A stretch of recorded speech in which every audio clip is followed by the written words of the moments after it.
Hello friends, welcome to the new video. ഇന്ന് PSC പരീക്ഷകളിൽ ചോദിച്ചു വരുന്ന ലോക ചരിത്രത്തിലെ ഒന്നാം ലോക മഹായുദ്ധത്തെ പറ്റിയാണ് നമ്മൾ പഠിക്കാൻ പോകുന്നത്. നമുക്ക് നോക്കാം. ഒന്നാം ലോക മഹായുദ്ധത്തിൽ നടന്ന കാലഘട്ടമാണ് ആദ്യം നോക്കുന്നത്. 1914 മുതൽ 1918 വരെയാണ് ഒന്നാം ലോക മഹായുദ്ധം നീണ്ടു നിന്നത്. കാലഘട്ടം ഓർത്തു വെക്കുക.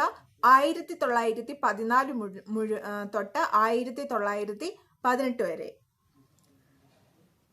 ഇനി ഇതിനകത്ത് രണ്ട് പ്രധാന സൈനിക ചേരികൾ ഉണ്ടായിരുന്നു. ത്രികക്ഷി സഖ്യവും ത്രികക്ഷി സൗഹാർദ്ദവും. ഏതൊക്കെയാണ് രണ്ട് പ്രധാന ചേരികൾ? ത്രികക്ഷി സഖ്യവും ത്രികക്ഷി സൗഹൃദവും. ഇനി ത്രികക്ഷി സൗഹാർദ്ദത്തിലെ അംഗങ്ങൾ ആരൊക്കെയാണെന്ന് നമുക്ക് നോക്കാം. ആരാണ് ത്രികക്ഷി സൗഹാർദ്ദത്തിലെ അംഗങ്ങൾ? Britain, France, Russia. എങ്ങനെയാണ്? Britain, France, Russia. നമുക്കിത് ഓർത്ത് വെക്കാനായിട്ട് ഒരു കോഡ് ഉണ്ടാക്കാം. ബീഫ് ഫ്രൈ എന്ന് ഓർത്ത് വെക്കുക. എല്ലാവർക്കും ഇഷ്ടമുള്ള സാധനമാണ് ബീഫ് ഫ്രൈ. അപ്പം ബീഫ് ഫ്രൈ ഭയങ്കര സൗഹാർദ്ദത്തിൽ കഴിക്കുന്ന ഒരു സാധനമാണെന്ന് ഓർത്ത് വെക്കുക. അപ്പം സൗഹാർദ്ദത്തിലെ അംഗങ്ങളാണ് Britain, France, Russia. Beef fry എന്ന് പറയുമ്പം Britain, France, Russia. Beef fry, Britain, France, Russia. ഇനി ത്രികക്ഷി സഖ്യത്തിലെ അംഗങ്ങൾ. ത്രികക്ഷി സഖ്യത്തിലെ അംഗങ്ങൾ Austria, Hungary, Germany, Italy. Austria, Hungary, Germany, Italy. അപ്പോഴ് ഇത് AHJE എന്ന് ഓർത്ത് വെക്കുക. AH എന്താണ്? Austria, Hungary. JE Germany, Italy. അപ്പൊ ഞാൻ പറഞ്ഞ രണ്ട് ചേരികൾ ഒന്നുകൂടെ പറയാം. രണ്ട് പ്രധാന സൈനിക ചേരികളാണ് ത്രികക്ഷി സൗഹാർദ്ദവും ത്രികക്ഷി സഖ്യവും. അതിനകത്ത് ത്രികക്ഷി സൗഹാർദ്ദത്തിലെ അംഗങ്ങളെ ഓർത്ത് വെക്കുന്നത് എങ്ങനെയാണ്? ബീഫ് ഫ്രൈ എന്ന് ഓർത്ത് വെക്കുമ്പോൾ ബ്രിട്ടൻ, ഫ്രാൻസ്, റഷ്യ എന്ന് കിട്ടുന്നു. ത്രികക്ഷി സഖ്യത്തിലെ അംഗങ്ങൾ AHJE Austria, Hungary, Germany, Italy. ഇനി ഒന്നാം ലോക മഹായുദ്ധത്തിൽ നിന്നും പിൻവാങ്ങിയ ത്രികക്ഷി സൗഹാർദ്ദത്തിലെ രാജ്യം. ഒന്നാം ലോക മഹായുദ്ധത്തിൽ നിന്നും പിൻവാങ്ങിയ ത്രികക്ഷി സൗഹാർദ്ദത്തിലെ രാജ്യം അത് റഷ്യയാണ്. ഒന്നാം ലോക മഹായുദ്ധത്തിന് ശേഷം ത്രികക്ഷി സൗഹാർദ്ദ രാഷ്ട്രങ്ങൾ പരാജയപ്പെട്ട രാജ്യങ്ങളുമായി കുറെ സന്ധികൾ ഒപ്പുവെച്ചിരുന്നു. എങ്ങനെയാണ്? പരാജയപ്പെട്ട രാജ്യങ്ങളുമായി കുറെ സന്ധികൾ ഒപ്പുവെച്ചിരുന്നു. അപ്പം ആ സന്ധികൾ ഏതൊക്കെയാണെന്ന് നമുക്ക് നോക്കാം. ഒന്ന്, ജർമ്മനിയുമായി വേഴ്സായി സന്ധി. വളരെ ഇമ്പോർട്ടന്റ് ആണ്. വേഴ്സായി സന്ധി ഒരുപാട് PSC ക്വസ്റ്റ്യൻ പേപ്പറുകളിൽ കണ്ടിട്ടുണ്ട്. വേഴ്സായി സന്ധി ജർമ്മനി രാജ്യവുമായാണ് ഒപ്പുവെച്ചത്. ഡേറ്റ് ഇമ്പോർട്ടന്റ് ആണ്. 1919 ജൂൺ 28. 1919 ജൂൺ 28. അപ്പോഴ് ഓർത്തു വെക്കുക. ഇങ്ങനെ ജസ്റ്റ് ഒന്ന് കണക്ട് ചെയ്യാൻ ഓർത്ത് വെക്കുക. ജർമ്മനി വേസ്റ്റ് ആണെന്ന് ഓർത്ത് വെക്കുക. എന്താണ്? ജർമ്മനി വേസ്റ്റ് ആണ്. അപ്പൊ ജർമ്മനി വേഴ്സായി സന്ധി എന്ന് കിട്ടും. ഡേറ്റ് ഓർത്ത് വെക്കുക. 1919 ജൂൺ 28. അടുത്തത് ഓസ്ട്രിയ, സെന്റ് ജർമ്മൻ സന്ധി. ഏതാണ്? സെന്റ് ജർമ്മൻ സന്ധി. ഓസ്ട്രിയ, സെന്റ് ജർമ്മൻ സന്ധി. ഇപ്പം ഓസ്ട്രിയയിൽ സെന്റ് ജർമ്മൻ പള്ളി എന്ന് ഓർത്തു വെക്കുക. നമുക്കറിയാം ഈ ക്രിസ്ത്യൻസിന്റെ പള്ളിയിലെല്ലാം സെന്റ് തോമസ്, അങ്ങനെ സെന്റ് കൂട്ടിയാണ് വിശുദ്ധ എന്നുള്ള ആ പദവി ഉപയോഗിക്കുന്നുണ്ട്. അതുപോലെ ഓസ്ട്രിയയിൽ സെന്റ് ജർമ്മൻ പള്ളി എന്ന് ഓർത്തു വെക്കുക. അപ്പം ഓസ്ട്രിയ സെന്റ് ജർമ്മൻ സന്ധി എന്ന് നമുക്ക് കിട്ടി. അതിന് ഡേറ്റ് ഉണ്ട്. വേഴ്സായി സന്ധിയുടെ ഡേറ്റ് ആണ് ഇമ്പോർട്ടന്റ്. എന്നാൽ ഇതുകൂടെ ഓർത്തു വെക്കുക. 1919 സെപ്റ്റംബർ 10. എന്താണ്? 1919 സെപ്റ്റംബർ 10. വേഴ്സായി സന്ധി 1919 ജൂൺ 28. സെന്റ് ജർമ്മൻ സന്ധി 1919 സെപ്റ്റംബർ 10. അടുത്തത് ബൾഗേറിയ രാജ്യവുമായി ഒപ്പുവെച്ച സന്ധിയാണ് ന്യൂയി അഥവാ നൈ സന്ധി. ന്യൂയി അഥവാ നൈ സന്ധി. ബൾഗേറിയക്കകത്തും യായുണ്ട്, ന്യൂയി അഥവാ നൈ എന്നുള്ളതിനകത്തും യായുണ്ട്. അങ്ങനെ കണക്ട് ചെയ്യുക. ബൾഗേറിയ ന്യൂയി അഥവാ നൈ സന്ധി 1919 നവംബർ 27. ഇപ്പം നമ്മൾ പറഞ്ഞ 3 സന്ധികളും 1919 മാത്രമാണ്. ഡേറ്റിനും മാസത്തിനും മാത്രമേ വ്യത്യാസമുള്ളൂ. അടുത്തത് ഹംഗറി. ഹംഗറി രാജ്യവുമായി ട്രയാനൻ സന്ധിയാണ് ഒപ്പുവെച്ചത്. എന്താണ് ട്രയാനൻ സന്ധി? അപ്പം ട്രയാനൻ എന്നുള്ളത് ഒരു പേരായിട്ട് ഓർത്ത് വെക്കുക. ട്രയാനൻ ആർക്കെങ്കിലും ഇടാൻ പറ്റിയ ഒരു പേരായിട്ട് ഓർത്ത് വെക്കുക. എന്നിട്ട് ട്രയാനിന് ഭയങ്കര ഹംഗ്രി എന്ന് ഓർത്ത് വെക്കുക. ട്രയാനിന് ഭയങ്കര വിശപ്പാന്ന് ഓർത്താൽ മതി. അപ്പം ട്രയാനിന് ഭയങ്കര ഹംഗ്രി എന്ന് ഓർത്താൽ ട്രയാനൻ സന്ധി ഒപ്പുവെച്ചത് ഹംഗറി രാജ്യവുമായിട്ടാണെന്ന് നമുക്ക് പെട്ടെന്ന് ക്യാച്ച് ചെയ്യാൻ സാധിക്കും. അത് 1920 വർഷമാണ്, ജൂൺ മാസമാണ്. അടുത്തത് തുർക്കി സെവ്ര സന്ധിയാണ്. എന്താണ് സെവ്ര സന്ധി? തുർക്കി സെവ്ര സന്ധി. അപ്പോഴ് തുർക്കിയിൽ സെർവർ പ്രോബ്ലം ഉണ്ടെന്ന് ചിന്തിക്കുക. സെർവർ കമ്പ്യൂട്ടറുമായി ബന്ധപ്പെട്ട്. അപ്പം തുർക്കിയിൽ എന്തുണ്ട്? സെർവർ പ്രോബ്ലം ഉണ്ടെന്ന് ചിന്തിക്കുക. 1920 ഓഗസ്റ്റ്. അപ്പം ഇപ്പൊ പറഞ്ഞ രണ്ട് സന്ധികളും 1920 തന്നെയാണ്. മാസം മാത്രമേ വ്യത്യാസമുള്ളൂ. ആദ്യം പറഞ്ഞ 3 സന്ധികളും വർഷം സെയിം ആണ്, ഡേറ്റും മാസവും വ്യത്യാസമാണ്. ഒന്നുകൂടെ ജർമ്മനി വേസ്റ്റ് ആണ്. ജർമ്മനി വേഴ്സായി സന്ധി. ഓസ്ട്രിയയിൽ സെന്റ് ജർമ്മൻ പള്ളി, ഓസ്ട്രിയ സെന്റ് ജർമ്മൻ സന്ധി. ബൾഗേറിയ ന്യൂയി അഥവാ നൈ സന്ധി. രണ്ടിലും യായുണ്ട്. ഹംഗറി ട്രയാനൻ സന്ധി. ട്രയാനിന് ഭയങ്കര ഹംഗ്രിയാണ്, വിശപ്പാണ്. തുർക്കിയിൽ സെർവർ പ്രോബ്ലം ഉണ്ട്, അതുകൊണ്ട് സെർവർ സന്ധി. സെവ്ര സന്ധിയാണ്. തുർക്കിയിൽ സെർവർ പ്രോബ്ലം ഉണ്ടെന്ന് പറയുമ്പോൾ സെർവർ എന്ന് ഓർക്കരുത്, സെവ്ര സന്ധിയാണ്. സെവ്ര. ഇനി എല്ലാ യുദ്ധങ്ങളും അവസാനിപ്പിക്കാനായി ഒരു യുദ്ധമെന്ന് 1-ാം ലോക മഹായുദ്ധത്തെ വിശേഷിപ്പിച്ച അമേരിക്കൻ പ്രസിഡന്റ്. എങ്ങനെയാണ്? എല്ലാ യുദ്ധങ്ങളും അവസാനിപ്പിക്കാൻ ഒരു യുദ്ധമെന്ന് 1-ാം ലോക മഹായുദ്ധത്തെ വിശേഷിപ്പിച്ചത് അമേരിക്കൻ പ്രസിഡന്റ് ആയിരുന്ന വുഡ്രോ വിൽസൺ ആണ്. ആരാണ്? അമേരിക്കൻ പ്രസിഡന്റ് ആയിരുന്ന വുഡ്രോ വിൽസൺ. ഇനി 1-ാം ലോക മഹായുദ്ധത്തിൽ വിജയിച്ച സഖ്യം, ബ്രിട്ടന്റെയും ഫ്രാൻസിന്റെയും നേതൃത്വത്തിലുള്ള സഖ്യമാണ് വിജയിച്ചത്. ബ്രിട്ടന്റെയും ഫ്രാൻസിന്റെയും നേതൃത്വത്തിലുള്ള സഖ്യമാണ് വിജയിച്ചത്. ഇനി എല്ലാവർക്കും ഇൻട്രസ്റ്റ് ഉള്ളൊരു മേഖലയാണ് സിനിമ എന്ന് പറയുന്നത്, അല്ലെ? ഇപ്പൊ ഇത്രയും പഴയ കാലമാണെങ്കിലും 1-ാം ലോക മഹായുദ്ധ കാലത്ത് കുറെ സിനിമകൾ ഇറങ്ങിയിട്ടുണ്ടായിരുന്നു ഇതുമായി ബന്ധപ്പെട്ട്. നമുക്കത് ഓരോന്നായിട്ട് നോക്കാം. ഇത് സിനിമയാണെന്ന് പറഞ്ഞാലും PCയിൽ ചോദിക്കുന്ന ഭാഗമാണ്. ഇപ്പൊ നമുക്ക് നോക്കാം. 1-ാം ലോക മഹായുദ്ധത്തിലെ ഫ്രഞ്ച് തടവുകാരുടെ കഥ പറയുന്ന ചലച്ചിത്രം. ഫ്രഞ്ച് തടവുകാരുടെ കഥ പറയുന്ന ചലച്ചിത്രമാണ് ദ ഗ്രേറ്റ് ഇല്യൂഷൻ. എന്താണ്? The great illusion. The grand illusion എന്നാണ്.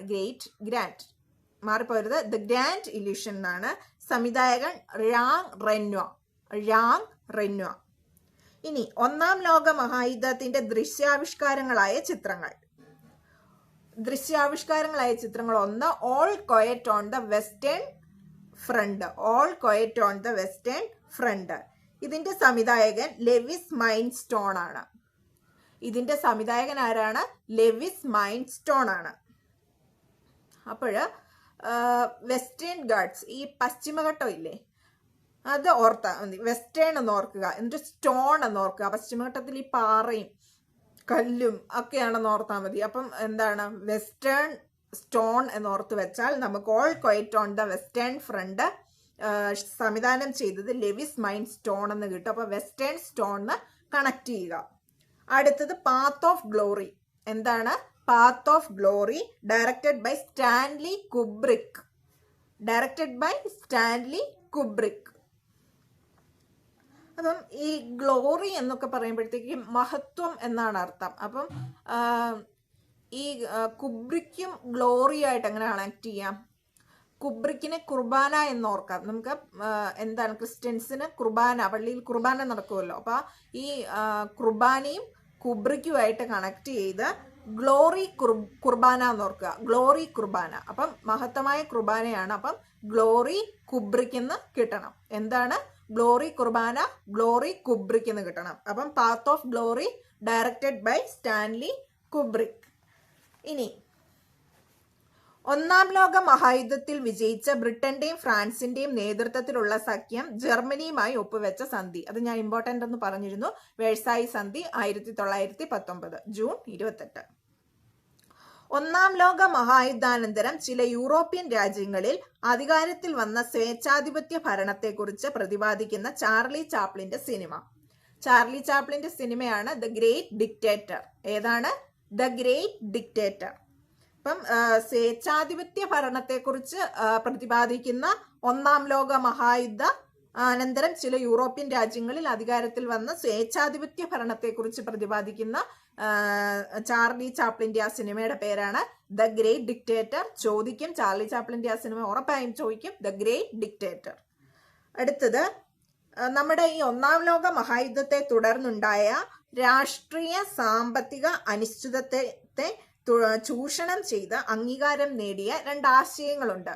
ഒന്നാം ലോക മഹായുദ്ധം എന്ന് പറയുമ്പോൾ തന്നെ ഈ 2 ആശയങ്ങളാണ് മുന്നോട്ട് വരുന്നത്.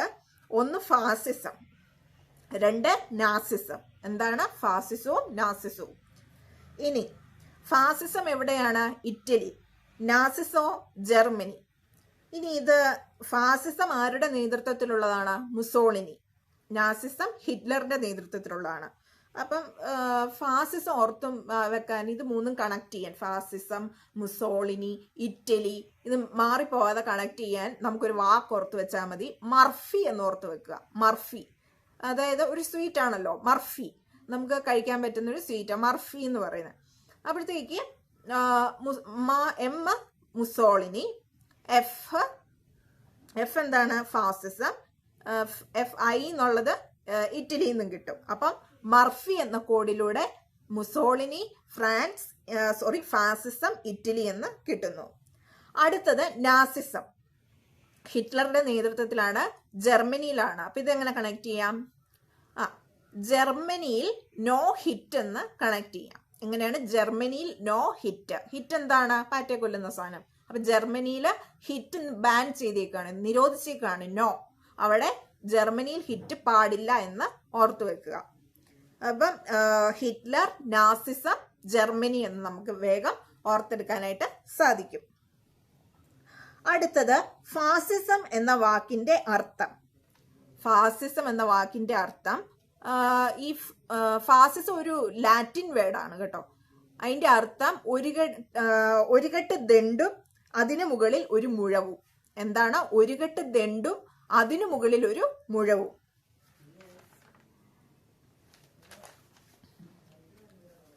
ഇനി ഇറ്റലിയിൽ ഫാസിസത്തിന് നേതൃത്വം കൊടുത്തത് ആരാണ്? ഞാനിപ്പോ പറഞ്ഞതേ ഉള്ളൂ, മുസോളിനിയാണ്. മുസോളിനിയുടെ ഫുൾ നെയിം എന്താണ്? Benito Mussolini. Okay, 1 minute. ഞാൻ ലാറ്റിൻ വേർഡായ ഫാസിസത്തിന്റെ അർത്ഥം പറഞ്ഞിരുന്നു. ഒരു കെട്ട് ദണ്ടും അതിനു മുകളിൽ ഒരു മഴുവും എന്നാണ് കേട്ടോ. മഴുവാണ്, മഴു. ഒരു കെട്ട് ദണ്ടും അതിനു മുകളിൽ ഒരു മഴുവും എന്നാണ്. Sorry for the mistake. ഇനി വെരി ഇമ്പോർട്ടൻ്റ് ആയിട്ടുള്ള ഒരു 5 കൺഫ്യൂസിങ് ഫാക്ട്സ് ആണ് പറയാൻ പോകുന്നത്. വെരി ഇമ്പോർട്ടൻ്റ് ആണ്. ഇതിൽ നിന്ന് ഒരു മാർക്ക് തീർച്ചയായും ഒന്നാം ലോക മഹായുദ്ധത്തെ പറ്റി ചോദിക്കുന്നുണ്ടെങ്കിൽ ചോദിച്ചിരിക്കും. അതുകൊണ്ട് ഈ 5 കാര്യങ്ങളും നന്നായിട്ട് ഓർത്തിരിക്കുക. ഫസ്റ്റ് വൺ, ചുവപ്പ് കാവൽ സേന. ചുവപ്പ് കാവൽ സേന ആരുടെ നേതൃത്വത്തിലുള്ളതായിരുന്നു? ലെനിന്റെ നേതൃത്വത്തിൽ ഉള്ളതായിരുന്നു. ഇത് ഓർത്തു വെക്കാൻ, ചുവപ്പ് കാവൽ സേന ലെനിനുമായി ബന്ധിപ്പിക്കാൻ കാവലെ എന്ന് ഓർത്തു വെക്കുക. കാവൽ എന്നുള്ളത് ഓർത്ത് വെച്ചിട്ട് ലെനിന്റെ ലേയും, അപ്പം കാവലെ എന്ന് നമുക്ക് കിട്ടും. എളുപ്പം ഓർത്തിരിക്കാൻ പറ്റും. അടുത്തത്, ചുവപ്പ് സേന അഥവാ റെഡ് ആർമി നേതൃത്വം കൊടുത്തത് മാവോ സേതുങ് ആണ്. ആരാണ്? Mao Zedong. അടുത്തത്, ചുവപ്പ് കുപ്പായക്കാർ ഗ്യാരി ബാൾഡി. എന്താണ്? ഗ്യാരി ബാൾഡിയാണ് ചുവപ്പ് കുപ്പായക്കാർക്ക് നേതൃത്വം കൊടുത്തത്. ഇനി ഇപ്പം ഇത്രയും കാര്യങ്ങൾ ചുവപ്പുമായിട്ട് ബന്ധപ്പെട്ട് 3 കാര്യങ്ങൾ പറഞ്ഞു. ചുവപ്പ് സേന, കാവൽ സേനയാണെങ്കിൽ കാവലെ എന്ന് ഓർത്തു വെക്കുക. ചുവപ്പ് സേനയാകുമ്പോൾ മാവോ സേതുങ്. ചുവപ്പ് കുപ്പായക്കാർ എന്ന് പറയുമ്പം ഗ്യാരി ബാൾഡി. 3 എണ്ണം ഓർത്തു വെക്കുക. ഇനിയുള്ള 2 എണ്ണം കൂടെ ഉള്ളൂ. കരിങ്കുപ്പായക്കാർ, അത് മുസോളിനിയുടെ ആൾക്കാരാണ് ഈ കരിങ്കുപ്പായക്കാർ എന്ന് പറയുന്നത്. അപ്പം അത് ഓർത്ത് വെക്കാനൊരു സിമ്പിൾ കോഡുണ്ട്. ഈ മുസോളിനി എന്ന് പറയുമ്പോൾ നമുക്ക് മൂസ എന്ന് ഓർക്കാം അല്ലേ. അപ്പം മൂസ എന്ന് ഓർക്കുമ്പോൾ നമ്മുടെ എല്ലാം മനസ്സിൽ പെട്ടെന്ന് വരുന്നത് എന്താണ്? CID മൂസ എന്ന സിനിമയാണ്.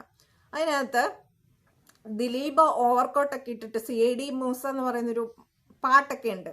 അപ്പം അതിനകത്ത് ഇട്ടേക്കുന്ന കോട്ട് കരിങ്കുപ്പായമാണെന്ന് ഓർത്താൽ മതി. ഓവർകോട്ട് ബ്ലാക്കാണ്. അപ്പം ദിലീപിന്റെ ആ സിനിമ ഓർക്കുക. മുസോളിനി, CID മൂസ, കരിങ്കുപ്പായം, അങ്ങനെ ഓർക്കുക. അപ്പം മുസോളിനിയുടെ ആൾക്കാരാണ് കരിങ്കുപ്പായക്കാർ. മുസോളിനി എന്ന് ഓർക്കുമ്പോൾ CID മൂസ ഓർക്കുക. CID മൂസയ്ക്കകത്ത് CID മൂസ ആ പാട്ട് ഓർക്കുക. എന്നിട്ട് ദിലീപിന്റെ ആ ഓവർകോട്ട് ഇട്ട് ദിലീപ് ആ വരുന്നൊക്കെ ഒന്ന് ചിന്തിച്ചു നോക്കിയാൽ പെട്ടെന്ന് കരിങ്കുപ്പായക്കാർ എന്ന് കണക്ട് ചെയ്യാനായിട്ട് സാധിക്കും. അടുത്തത് ഹിറ്റ്ലർ. ഇതും നമുക്ക് ഹിറ്റ്ലറിന്റെ ഏതാണ്? Brown shirts. Okay, brown shirts. ഹിറ്റ്ലറും ഒരു സിനിമയാണല്ലേ. ഹിറ്റ്ലറിനകത്ത് നമ്മുടെ മമ്മൂക്ക എന്താണ് ഒരു ബ്രൗൺ ഷർട്ട് ഇട്ട് വരുന്നതായിട്ട് സങ്കല്പിക്കുക. അങ്ങനെ നമുക്കത് കണക്ട് ചെയ്യാൻ സാധിക്കും. Hitler, brown shirts. Okay, Hitler ആരുടെ സിനിമയാണ്? മമ്മൂക്കയുടെ സിനിമയാണ്. മമ്മൂക്ക അതിനകത്ത് ബ്രൗൺ ഷർട്ട് ഇട്ട് വരുന്നതായിട്ടൊക്കെ ഓർത്തിരുന്നാൽ പെട്ടെന്ന് നമുക്ക് കണക്ട് ചെയ്യാൻ പറ്റും. ഈ PSCക്കകത്ത് ഒരു ട്രെൻഡ് എന്താന്ന് ചോദിച്ചാൽ എല്ലാം നമുക്ക് കാണാതെ പഠിക്കാൻ പറ്റുകയില്ല. പരമാവധി നമ്മൾ മറ്റുള്ള കാര്യമായിട്ട് കണക്ട് ചെയ്ത് വെക്കുക. അപ്പം നമുക്ക് പെട്ടെന്ന് നമുക്ക് ക്യാച്ച് ചെയ്യാൻ പറ്റും. അടുത്തത് ജൂതന്മാരെ പ്രത്യേകം തയ്യാറാക്കിയ കോൺസെൻട്രേഷൻ ക്യാമ്പുകളിൽ വെച്ച് ഹിറ്റ്ലർ കൊലപ്പെടുത്തുകയുണ്ടായി. അങ്ങനെ ഹിറ്റ്ലർ കൊലപ്പെടുത്തിയ ആ സംഭവം അറിയുന്ന പേരാണ് എന്താ? ഹോളോകാസ്റ്റ്. എന്താണ്? ഹോളോകാസ്റ്റ്. ഹോളോകാസ്റ്റിനായി ഹിറ്റ്ലർ രൂപം നൽകിയ സൈന്യമാണ് തവിട്ടുകുപ്പായക്കാർ അഥവാ ബ്രൗൺ ഷർട്ട്സ്. ഇപ്പം ബ്രൗൺ ഷർട്ട്സ് എന്താന്ന് മനസ്സിലായല്ലോ. ഹോളോകാസ്റ്റിനായി ഹിറ്റ്ലർ രൂപം നൽകിയ സൈന്യത്തെയാണ് ഈ ബ്രൗൺ ഷർട്ട്സ് അല്ലെങ്കിൽ തവിട്ടുകുപ്പായക്കാർ എന്ന് നമ്മൾ പറയുന്നത്. ഇനി ഹിറ്റ്ലറുടെ രഹസ്യ സംഘം. ഹിറ്റ്ലറുടെ രഹസ്യ സംഘമാണ് ഗെസ്റ്റപ്പോ. ഗെസ്റ്റപ്പോ. ഹിറ്റ്ലറുടെ രഹസ്യ സംഘം എന്നൊക്കെ പറയുമ്പം ഹിറ്റ്ലറുടെ രഹസ്യ സംഘത്തെ ഗസ്റ്റായിട്ട് അവർ സ്വീകരിച്ചു എന്നൊക്കെ ഓർത്താൽ ഗെസ്റ്റപ്പോ എന്ന വാക്ക് നമുക്ക് പെട്ടെന്ന് കിട്ടും. ഇനി കോൺസെൻട്രേഷൻ ക്യാമ്പുകളെ കുറിച്ചും ജൂതവേട്ടയുടെ അനുഭവ വിവരണത്തിലൂടെയും ലോക ശ്രദ്ധ നേടിയ പുസ്തകം വെരി വെരി ഇമ്പോർട്ടൻറ്റ് PYQ ആണ്. ആൻ ഫ്രാങ്കിന്റെ ഡയറി കുറിപ്പുകൾ. ഈ പുസ്തകം വളരെയധികം ലോക ശ്രദ്ധ നേടിയ പുസ്തകമാണ്.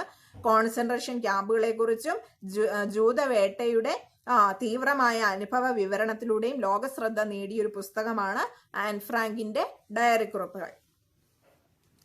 ഇനി ഒരു വ്യക്തിയെ കൂടി പഠിച്ചാൽ ഈ ഒന്നാം ലോക മഹായുദ്ധം ഒരു ഔട്ട്ലൈനായി ഏകദേശം വരുന്ന ചോദ്യങ്ങളൊക്കെ ഉൾപ്പെടുത്തിയിട്ടുണ്ട്. അപ്പൊ നമുക്ക് അവസാനത്തെ ഭാഗം നോക്കാം. ചെമ്പക രാമൻപിള്ള. ആരാണ്? ചെമ്പക രാമൻപിള്ള.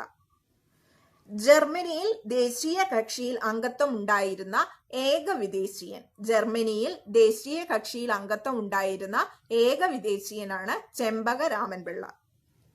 കാബൂൾ ആസ്ഥാനമാക്കി രാജമഹേന്ദ്ര പ്രതാപ് സ്ഥാപിച്ച ഒന്നാമത്തെ സ്വതന്ത്ര ഭാരത സർക്കാരിൽ വിദേശകാര്യമന്ത്രിയായിരുന്ന മലയാളിയും കൂടിയാണ് ചെമ്പക രാമൻപിള്ള. അപ്പൊ ഇത്രയും കാര്യങ്ങൾ ഓർത്തു വെക്കുക. അവസാനം പറഞ്ഞ എന്താണ്? കാബൂൾ ആസ്ഥാനമാക്കി രാജമഹേന്ദ്ര പ്രതാപ് സ്ഥാപിച്ച ഒന്നാമത്തെ സ്വതന്ത്ര ഭാരത സർക്കാരിൽ വിദേശകാര്യമന്ത്രിയായിരുന്ന മലയാളി കൂടിയാണ് ചെമ്പക രാമൻപിള്ള. അപ്പൊ ഇത്രയും കാര്യങ്ങളേ ഉള്ളൂ ഒന്നാം ലോക മഹായുദ്ധത്തെ പറ്റി നോക്കാനായിട്ടുള്ളത്. ഒന്നുകൂടെ ഒരു ഔട്ട്ലൈൻ പറയുവാണെങ്കിൽ കാലഘട്ടം ഓർത്തു വെക്കുക. 2 പ്രധാനപ്പെട്ട ചേരികളുണ്ടെന്ന് പറഞ്ഞു. എന്തൊക്കെയാണ്? ത്രികക്ഷി സഖ്യവും ത്രികക്ഷി സൗഹാർദ്ദവും ആണ്. ത്രികക്ഷി സൗഹാർദ്ദം ബീഫ്രൈ എന്ന് ഓർക്കുക. ത്രികക്ഷി സഖ്യം എന്തെന്ന് ഓർക്കുക? AHJE Austria Hungary Germany Italy എന്ന് ഓർത്ത് വെക്കുക. പിന്നെന്താണ്? പിന്നെ നമ്മൾ രാജ്യവും സന്ധികളും പറഞ്ഞു. അതിനകത്ത് ഏറ്റവും ഇമ്പോർട്ടൻറ്റ് ജർമ്മനി വേഴ്സായി സന്ധിയാണ്. പിന്നെ എല്ലാ യുദ്ധങ്ങളും അവസാനിപ്പിക്കാനായി ഒരു യുദ്ധമെന്ന് ഒന്നാം ലോക മഹായുദ്ധത്തെ വിശേഷിപ്പിച്ചത് ആരാണ്? വുഡ്രോ വിൽസൺ ആണ്. അദ്ദേഹം അമേരിക്കൻ പ്രസിഡന്റ് ആയിരുന്നു. പിന്നെ സിനിമകൾ കുറെ പറഞ്ഞു. ഗ്രാൻഡ് ഇല്യൂഷൻ, 2 ദൃശ്യാവിഷ്കാരങ്ങളായ ചിത്രങ്ങൾ പറഞ്ഞു. പിന്നെ ചാർലി ചാപ്ലിന്റെ ഒരു സിനിമ ദ ഗ്രേറ്റ് ഡിക്റ്റേറ്റർ, ഫാസിസവും നാസിസവും. ഫാസിസത്തിന് മർഫി എന്നോർത്ത് വെക്കുക. നാസിസത്തിന് ജർമ്മനിയിൽ നോ ഹിറ്റ് എന്നോർത്ത് വെക്കുക.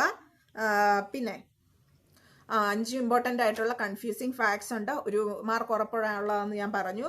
ചുവപ്പ് കാവൽസേന ആരാണ്? ലെനിൻ. കാവലെന്ന് ഓർത്ത് വെക്കുക. Red army Mao Zedong. അടുത്തത് ഏതാണ്? ചുവപ്പ് കുപ്പായക്കാർ ഗാരിബാൾഡി. പിന്നെ കരിങ്കുപ്പായക്കാർ എന്ന് പറയുമ്പം CD മൂസെ ഓർക്കുക, മുസോളിനിയുടെ ആണ്.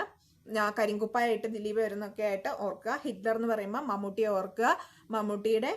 മമ്മൂട്ടി ബ്രൗൺ ഷർട്ട് ഇട്ട് വരുന്നതായിട്ട് ഓർക്കുക. സത്യത്തിൽ ഹിറ്റ്ലറിന്റെ ഹോളോകാസ്റ്റിനായി രൂപം നൽകിയതാണ് ഈ ബ്രൗൺ ഷർട്ട്സ് എന്ന് പറയുന്ന സേനയെ. പിന്നെ രഹസ്യ സംഘം, ഹിറ്റ്ലർ ഗസ്റ്റ് ആയിട്ട് കൊണ്ടുവന്ന രഹസ്യ സംഘം എന്ന് ഓർക്കുമ്പം ഗെസ്റ്റപ്പോ എന്ന് കിട്ടുന്നു. പിന്നെ ലോക പ്രസിദ്ധമായ പുസ്തകത്തിന് ആൻ ഫ്രാങ്കിന്റെ ഡയറി കുറിപ്പുകൾ, അതിനെപ്പറ്റി ഓർക്കുക. അവസാനമായിട്ട് ചെമ്പക രാമൻപിള്ള എന്ന മലയാളിയെ പറ്റി ഓർക്കുക. ഇത്രയും കാര്യങ്ങളാണ് ഒരു റിവ്യൂ പോലെ ഞാനിപ്പോൾ ഓടിച്ചു പറഞ്ഞത്. അങ്ങനെ 1-ാം ലോക മഹായുദ്ധം അവസാനിച്ചിരിക്കുകയാണ്. ഞാൻ ഇനി 2-ാം ലോക മഹായുദ്ധവുമായി നിങ്ങൾക്ക് മുമ്പിൽ വരുന്നതായിരിക്കും. അതുവരെ ബൈ. നിങ്ങൾക്ക് ഇഷ്ടപ്പെട്ടുവെങ്കിൽ please like, share and subscribe.